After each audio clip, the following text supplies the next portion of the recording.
What an end to the season. Sunderland nicking that final playoff spot. They will play Luton, and I've got to say, Sunderland are in great form, as are Coventry. I think Sunderland unbeaten in 8 now, is it? Coventry unbeaten in 15 games, I believe. That is sensational. And it's going to be heartbreak for whoever doesn't make it to that playoff final. I think for Luton, potential even bigger heartbreak because they've been so good and, finished third, again, in very good form.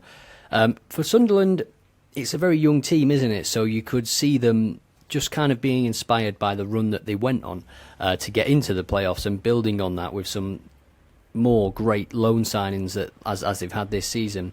On one hand, they might want to capitalise on the loan signings that they've got now because there's no guarantee that you're going to be able to get into the Premier League again or even the playoffs next season. They've done remarkably well. Let's take a look then at clean sheets percentage. And it is Burnley. Burnley pretty much the top performer across the whole season. Coventry with a clean sheet in 43% of games. So Middlesbrough will have to watch out for that. And interestingly, Middlesbrough nowhere to be seen in this top half of the list. In fact, Middlesbrough are the 4th worst team in terms of clean sheets. Now remember, Michael Carrick took over and he's done a fantastic job, so you would have to dig into the data a little bit deeper there and just see how many of those clean sheets were in the first half of the season, for example, because for me, if they are a leaky team, Coventry might look to capitalise on that. They've certainly got the players to do so. Let's look at BTTS percentage. And there it is right at the top, Middlesbrough. And it was BTTS yesterday against Coventry, wasn't it? 1-1. Interesting game, that one. I think it was a little bit of a warm-up for the semi-final. And you can see Middlesbrough are top of this chart. 65% of games in the Championship ended with both teams scoring. That is something to look out for the playoffs. And second in this list is, in fact, Sunderland, who host Luton Town first in the first leg of the playoff because they finished 6th, didn't they? I'd be interested to see what percentage of teams that have finished 6th actually go up, because it's usually the team that finishes 6th. There's such momentum because usually they've got in on the last day, and it just provides such a boost, doesn't it? Let's look at shots on target per game. I expect to see Burnley hit up Swansea City. That is interesting because you don't usually associate Swansea with scoring too many goals. If we look at the goals scored quickly, where do they rank on that? So they are 5th for goals scored, but they're top for shots on target. So maybe they need some reinforcements at the top end of the pitch because they can keep the ball for fun, can't they? And clearly they are actually scoring goals.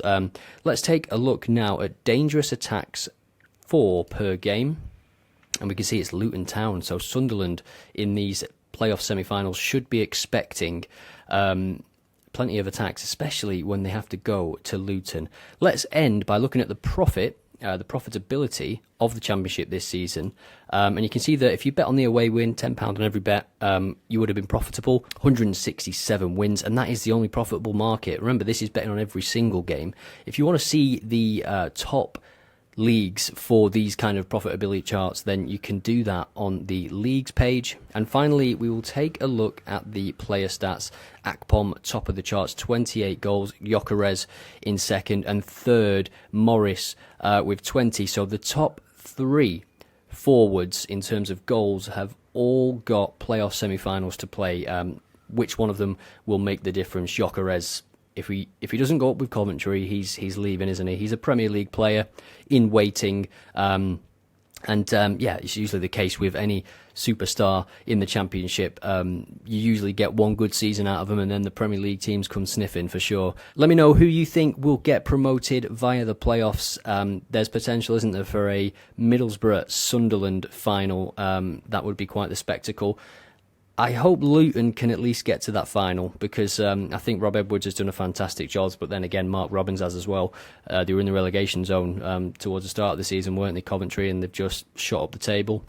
It's great to see a manager given time and space and freedom to build his team, and it is his team, isn't it, with Mark Robins. So that's a great story. Luton-Coventry is going to be an interesting game. Let me know what you think.